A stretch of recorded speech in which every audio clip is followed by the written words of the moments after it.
Okay. Right, we're recording now, Liz, yeah? Welcome everybody to the meeting for Adult Services panel. Shall we have item 1, apologies, Liz? We haven't received any apologies, Chair.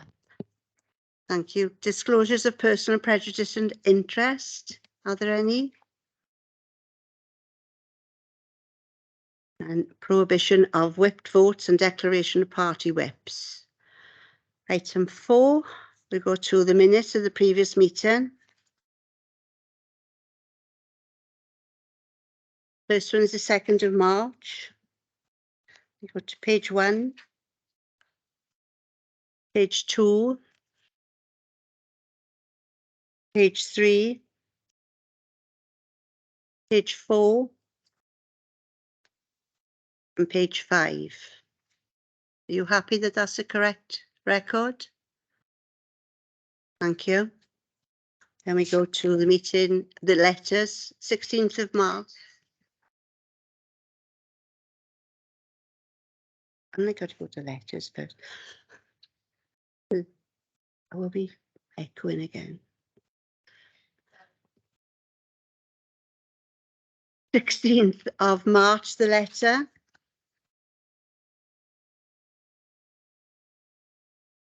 And reply then on the 12th of April. Okay. Any queries? We use that as a correct record of the last meeting. Thank you. Let's look. What am I now? Where am I now? Public questions. Liz. We have received a public question. The lady that sent the question in is not here. She would like me to read it out, so I will read the letter out, the question out. I'd like to ask what is being done to provide supported living accommodation for adults with learning disabilities within the Uplands ward. My son has waited 11 years. He is hardworking, polite, well-mannered and very quiet, conquering a range of disabilities. For example, Down syndrome, autism, communication difficulties, speech and language difficulties, and has medications for anxiety and depression. The red tape we have come across is making it impossible to find accommodation in the whole of the huge Uplands ward, the area in which he has lived all his life and which he is known and well liked. Where he attended local surgeries, local GPs, dentists, opticians, podiatrists. I don't know what that is. What's that? Sorry. His grandparents are respected and prominent in the area. His parents, one a local lecturer and one a local comprehensive school teacher. His brothers and nieces all have lived or live in the area. I am now 75 and also care for my husband, so the situation will soon be critical as my own health is suffering. Is there hope for something to be considered, e.g. the old Sancta Maria, which has been bought by Coastal? However, my question again is, what is being done to provide supported living accommodation for people with learning disabilities within the whole of the Uplands ward? Thank you, Chair, and I'm grateful for having the question in advance so we could, look into the details in a bit more. Obviously, in an ideal world, we'd love people to have accommodation in their locality, as I said, where they've got lots of links. Supported living across the county is provided through accommodation with floating support, accommodation with on-site support, shared accommodation with or without on support, and shared living arrangements. There are currently over 280 supported living arrangements across the county, and in Uplands there are 9 self-contained units and 4 properties. We are continuing to look for suitable accommodation for supported living in Uplands. We have identified accommodation that was leading to acquisition, but unfortunately the vendor pulled out. Uplands is a tricky one. It doesn't have a wide availability of land to build or suitable properties, but council and partners are continuing to look at options in this area. We work with registered social landlords like Coastal to develop existing properties and build new supporting living accommodation. The specifications for properties to redevelop and land is based on the needs of individuals. Where possible, as I said, it will be in areas of choice, but priority is on suitability of the accommodation and the support available for that individual. There are currently 8 units being built in the county and others planned pending land acquisition. In terms of Sancta Maria, obviously coastal are independent from the authority, and I think their plans for Sancta Maria are at a very early design stage and hasn't gone to planning yet, so I can't comment on what they're looking to do there. Thank you. Okay, Amy, did you want to add anything to that? Thank you, Cabinet Member. Anybody else would like to add to that, or we go forward? Yeah. Would it be a personal interest? I happen to know this lady. She's in the ward. She phoned me yesterday. Would I be allowed to say anything about her case? Are you happy? Yeah. Can I say something, Chair? I don't think in a public meeting you should be getting into the details of constituent issue. Probably should take that up outside of the meeting with the Cabinet Member or the Head of Service, would probably be my advice. Thank you, Dave. Can I just say that the lady's name has not been mentioned, so you don't need to declare an interest because we don't know who the lady is. Councillor Jeff Jones. Yes, thanks for that. I'm glad the Sancta Maria is going to be put to good use at the end of the day. You actually mentioned partners, Gwalia or Pobl, whatever they're actually called. Are they a partner of ours now? Could this person actually end up there at the end of the day? In Sancta Maria, it's owned by Coastal. So yeah, we do work with Coastal, but obviously I don't know what their plans are yet at this stage. Amy, did you want to say? Yeah, we work with a number of registered social landlords. So yeah, including Pobl, Coastal and others as well. So I think it depends on the development, depends what's in their portfolio of developments that they want to do as well. So there's a number we work with across all the properties mentioned.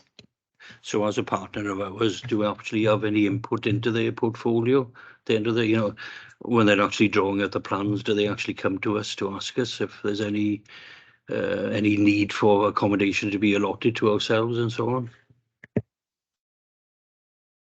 Yeah, yes. I mean, there's colleagues in housing who would be able to give you a full answer, but I think if just in terms of the population needs assessment, we look at the market stability reports, so talk about what is needed in the market, and we also know from our social workers caseloads when we're talking specifically about supported living, about the needs that individuals have and what accommodation is required for that. So we certainly not talk about individuals, but about the needs of the population across Swansea.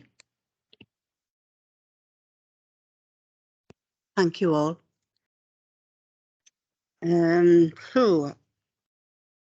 go on to item 6 now, the role of adult services scrutiny. I hope you've all read the papers and ask everybody to look at 2.2 and ask if you're happy for Tony Beddow to be invited to sit as a co-opted member on this panel. Any comments? I thought he was anyway, Well, I suppose we're a new session now, and so it's starting from scratch again. Yeah. I got no problem. Okie dokie. Can I ask if there's any I have no problem. None at all. None at all with him. Thank you, Chris. Can I ask you to look at sorry, Chairman. I've got no problem either myself, I must admit. Thank you, Paxton. Ask you to look at sections 1, 2 and 3, and if you've looked at the section 4, effective working. Pre-meetings and questions say when will be God, this is terrible. Necessary when you hold short meetings in a few days or so before panel meetings to prepare questions. Pre-meetings will be online. Communication, say that panel members will be included in all communication about the panel, because Liz lets us know prior to a panel when things are happening. Draft letters will be circulated to panel members following each meeting for comments, and the final version will then be sent to the cabinet member. So you have an opportunity to add your comments on those the letters prior to them going to the cabinet member.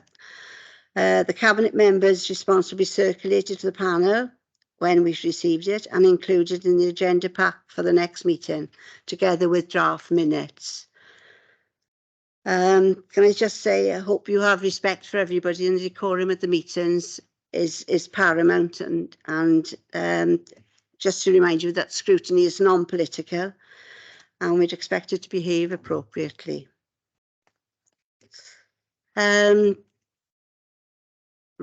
Meeting lengths say that meetings are scheduled 6 weekly at 4 p.m. on the Tuesdays.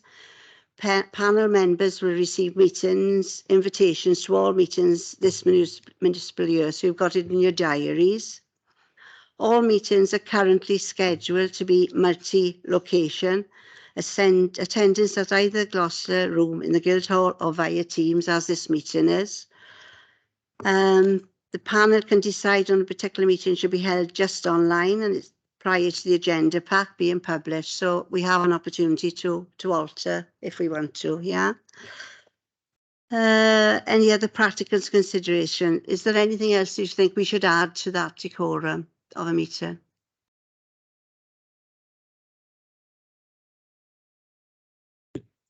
Pretty standard for all. This affects all scrutiny panels anyway, so. Yeah. Okie dokie. Thank you. We go on to item 7 now, the presentation, overview of adult services in Swansea. Who's leading on that? I'll go through it. Thank you, Chair. Amy's going to bring it up on the screen. Thank you, for me. Louise.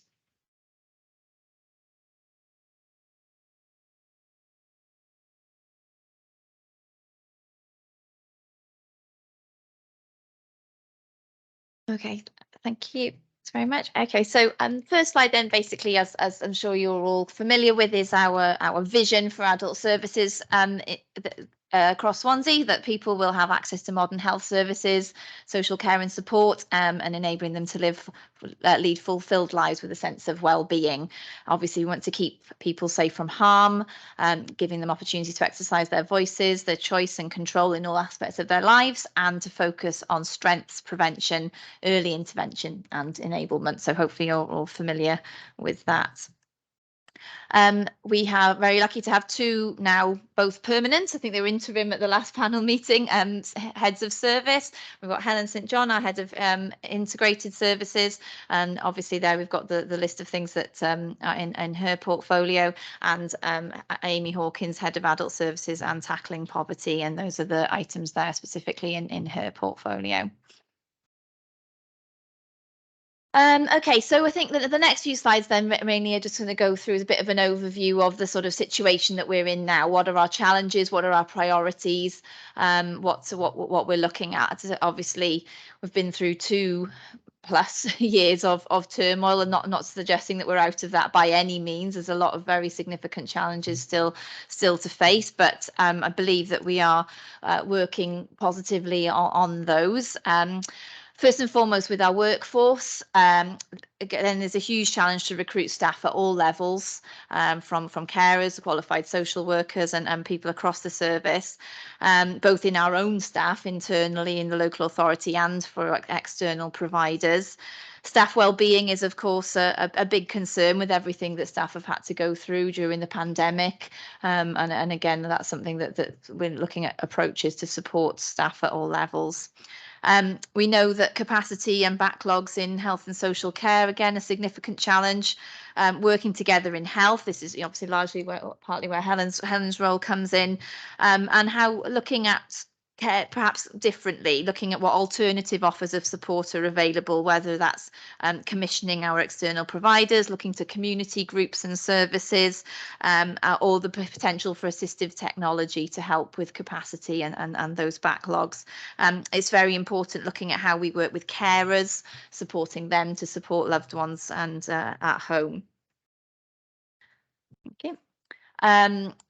Clearly linked into this then is how we recover from the pandemic and how we transform our service models. I mean, there's a lot of talking about building back better, isn't there? But we're continuing with our programme of recommissioning. See, that's that bing bonging that was happening earlier. Sorry, it's the Hoover. Continuing the recommissioning programme, looking closely at what we can deliver internally and what we are delivering. Are there more opportunities to do things internally or do things differently? How we structure our staff, what we can do around domiciliary care, particularly ensuring that the sector is stable as we head into winter. That's obviously a big worry for everybody. Capital investment, what can be done to better provide for our facilities. Continuing to work on Home First and how we look to transform complex care. Obviously, a really important part of our work is focus on increased prevention and early help. Obviously, we all know that prevention is better than cure. So it's how we work with individuals in the community to access support, how to help them make choices for themselves. This is a lot where our work with the LACs, the local area coordinators, come in across Swansea. Cost of living, obviously a very significant challenge, a big worry for everyone in all walks of life, but particularly in adult services. The impact that's going to have on individuals and families as they come under pressure, the impact that's going to have on providers and market stability, as I just said.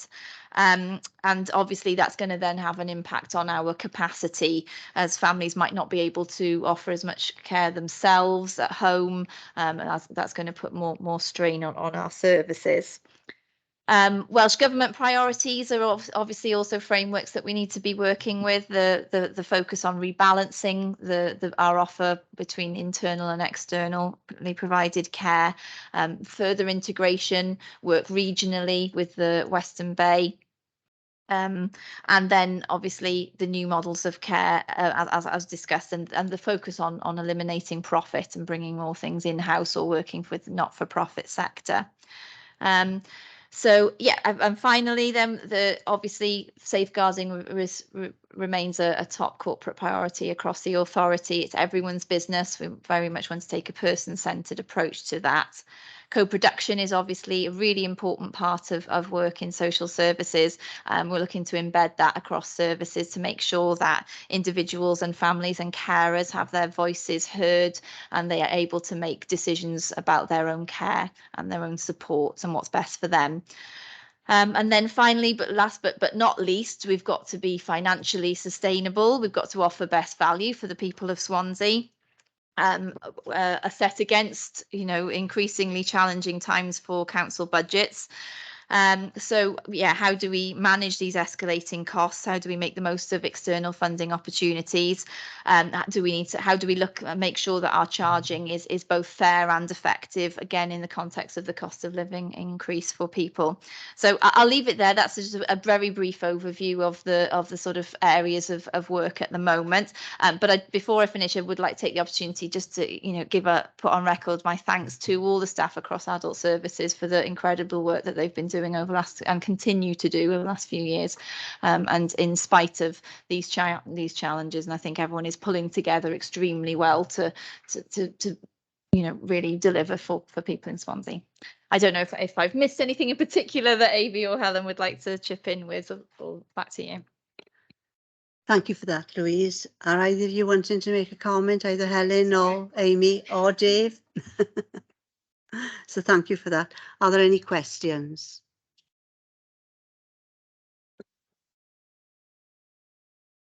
Yes, thanks for that, Louise. I think, from the reports from Amy and Helen St. John, what actually jumps out to you is the number of what the problems with retaining staff, getting new staff, the private sector. I think they were struggling as much as us. I've got to put on record as well, Amy was very good. They had a problem in the ward a few weeks ago, which was resolved. So I'm sure we've got some happy residents there. It actually mentions in the scrutiny part of the report a little bit earlier that the council is going to invest 750 million in social services. Without actually going back over the budget, what sort of time aspect are we talking about there? Is that an annual investment, or is that a committed amount? Yeah, I think what's being set out there is the expected budget allocation over the next few years. That's not a you know, a £750 million bumper bonanza in 1 year. That's, you know, forward looking over the period of the administration. And I think also a commitment that it's a priority, you know, for funding. Yeah, I hope it actually is a priority at the end of the day. But you know, unless you've got the staff actually to carry out the work, you know, we're going to struggle. It doesn't matter how much money you throw at something. If you haven't got the staff and the support from the private sector, you're going to struggle anyway. You know, whereabouts are we now with regards to retainment of staff and so on, and where are we with the private sector? You know, with regards to paying people a reasonable wage at the end of the day. I know we went through quite an exercise with regard to competitive tenders to get these people on board. I think some of which probably have gone by the wayside already. You know, where are we, and how what the contracts we've actually let, will they have to be renegotiated? You know, because there's going to be or there will have to be an increase in the amount of people, you know, that you actually pay at the end of the day. Because, you know, the cost of living crisis really is, shall we say, getting worse. And even if you think a negotiated settlement of paying somebody £10 an hour at the present time, perhaps in 12 months' time, it'll need to be increased. Is there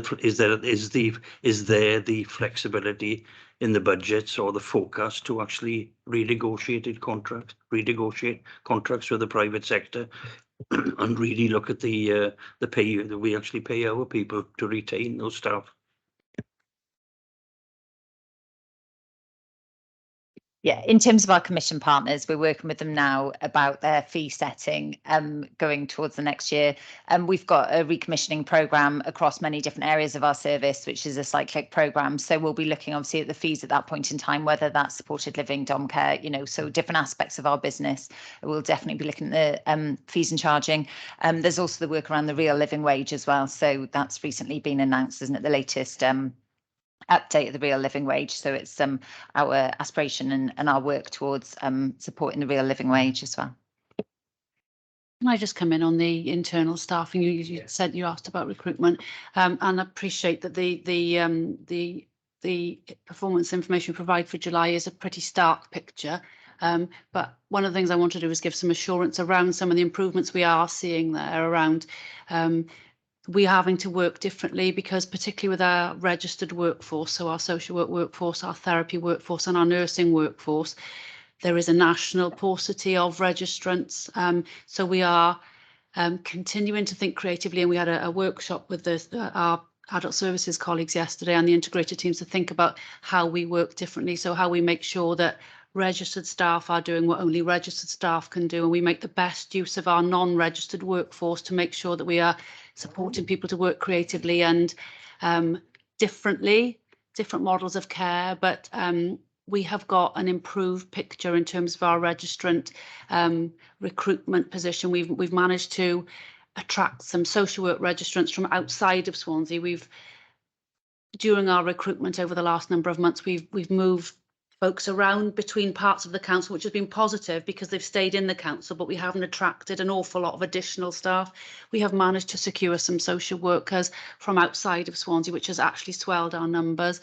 And in terms of our occupational therapy and nursing registrant workforce, as part of the streamlining of newly qualified graduates, so jobs for Welsh students in Wales, we are seeing now in September and October additional therapists returning, and that is swelling our numbers. So there are some green shoots of hope around that registrant workforce. Thank you, Helen. Good news. Question from Paxton.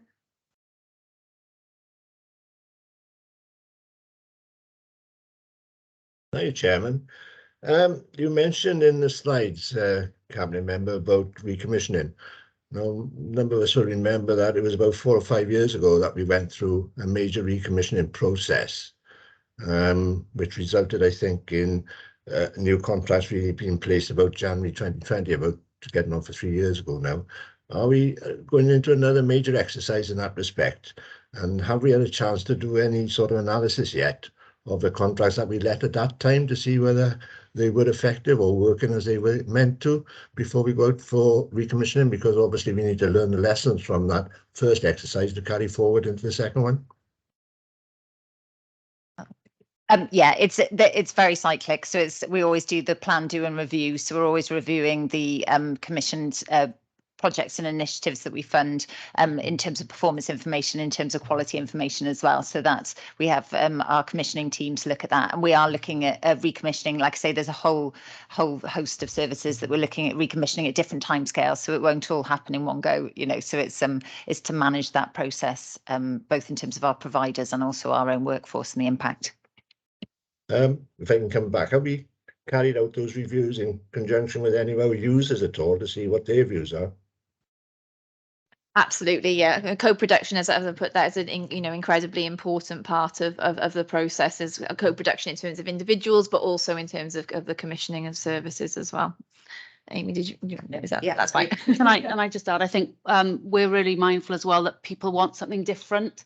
People have learnt through the pandemic and they want something different. So that's why we're linking a lot of our commissioning with our transformation of our services to inform, so that they mutually inform each other. But we are certainly talking to the users of our services because they seem to want something different from us as well. Okay, thank you. Are there any other questions? Something. I was actually in an audit committee meeting this morning, and there was sickness absence. Social services, you know, stood out really as perhaps higher than anybody else, and so on. What actions have we actually taken to improve the sickness absence in social services? I know it's a stressful section, and probably as stressful as perhaps some of the other parts. What actions are we actually taking to tackle this problem? And no, I'll leave it at that for the time being.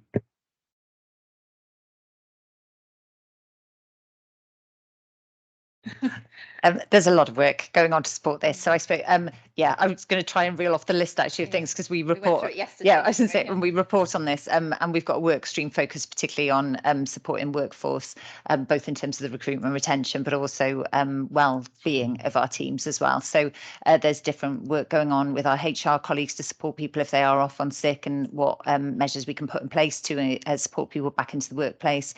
We've got a dedicated HR member of staff focused on social services working with us on that.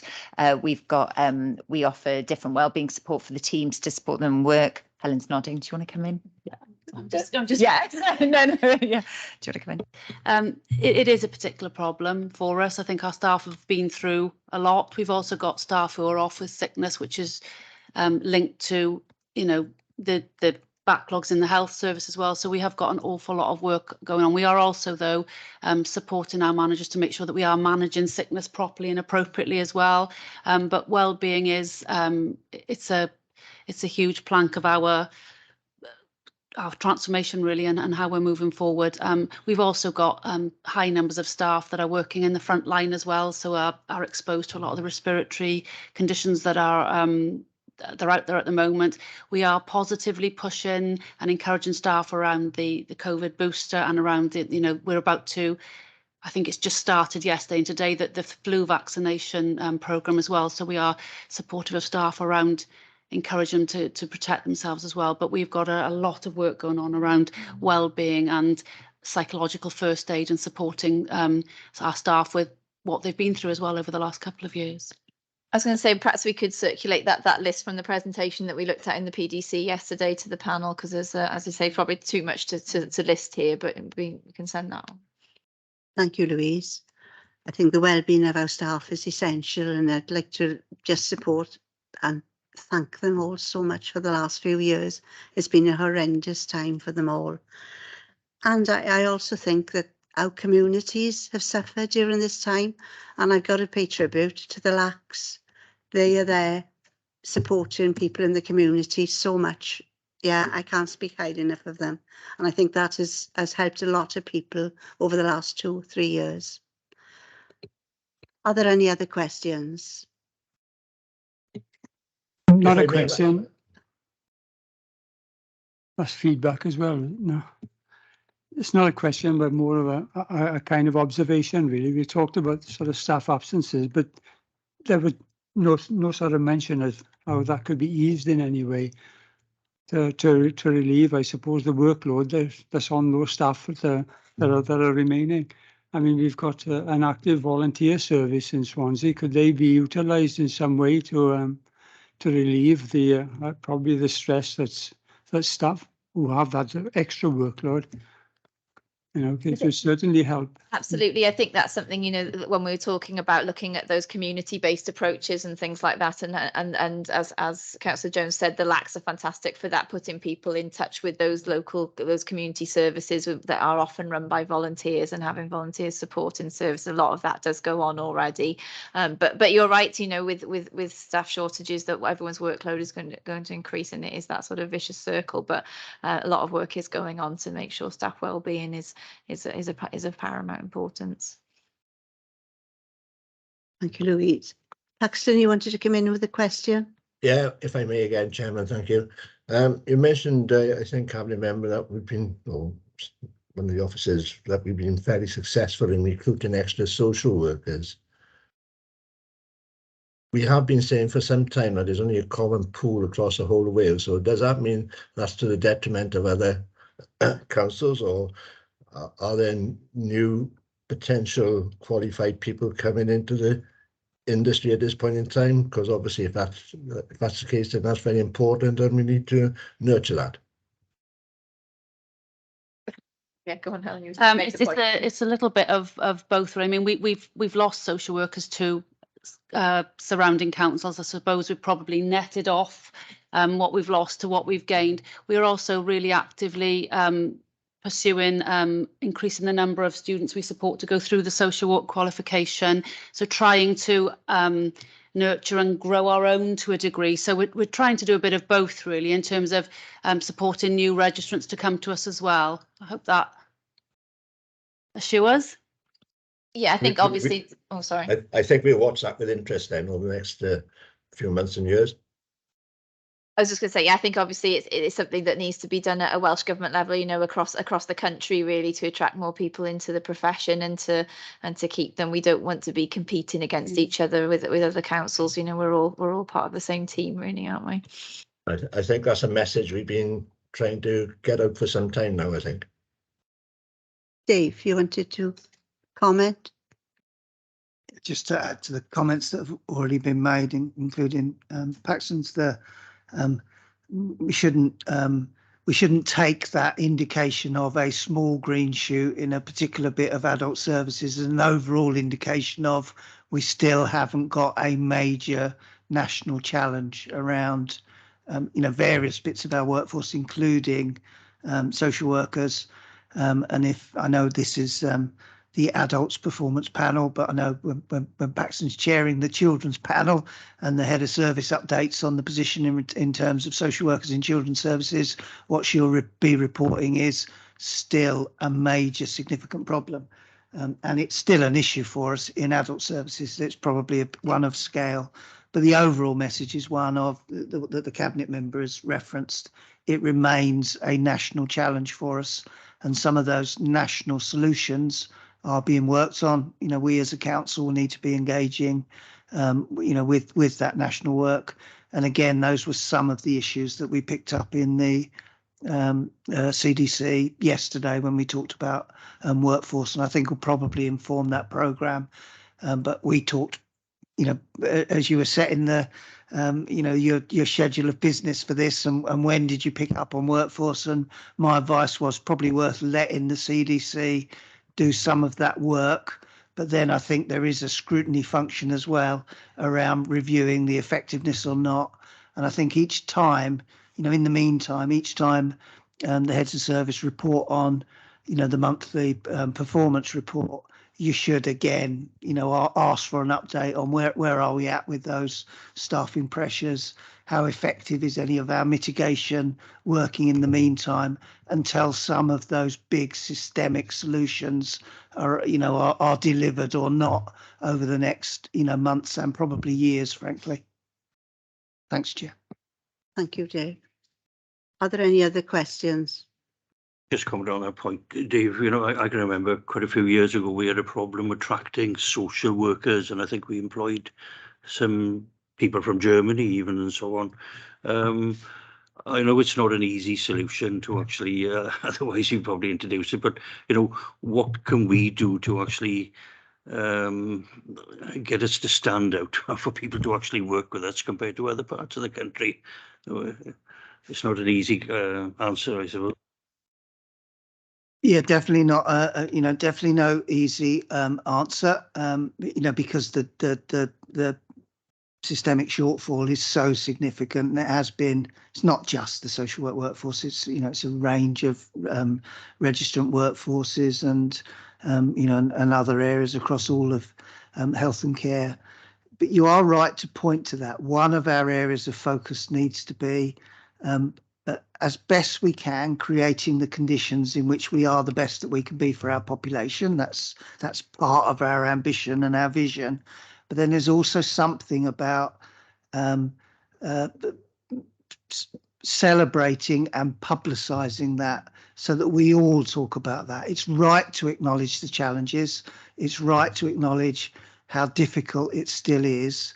But actually, every day, we, our workforce and wider services across the community of Swansea and the region do fantastic things, and yet there's a balance between acknowledging the reality and honouring and respecting the challenges of our workforce, but also celebrating and publicising the fantastic work that they do, and the reality of this is a fantastic council and locality and region to work within.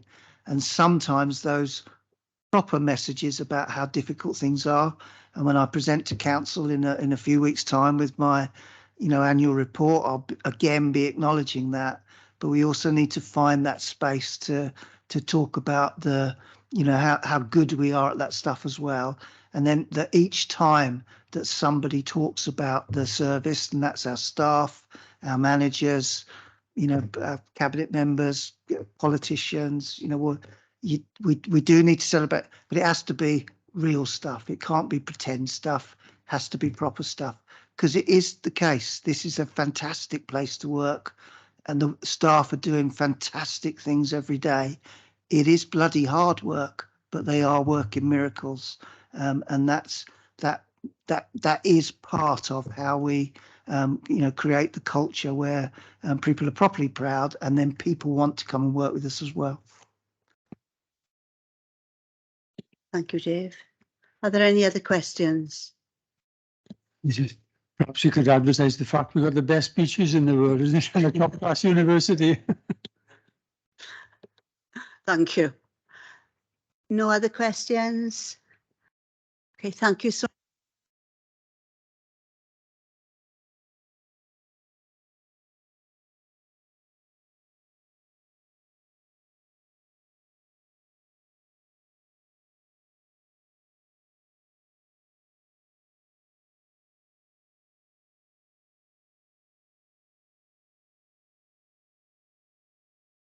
You've got the draft programme in front of you. Anybody got any comments on that? Anybody want to add anything, or I take it that you're quite happy with the situation? Yes? Thank you then. I'd like to bring the meeting to a close. Thank you all for attending, and officers and cabinet member.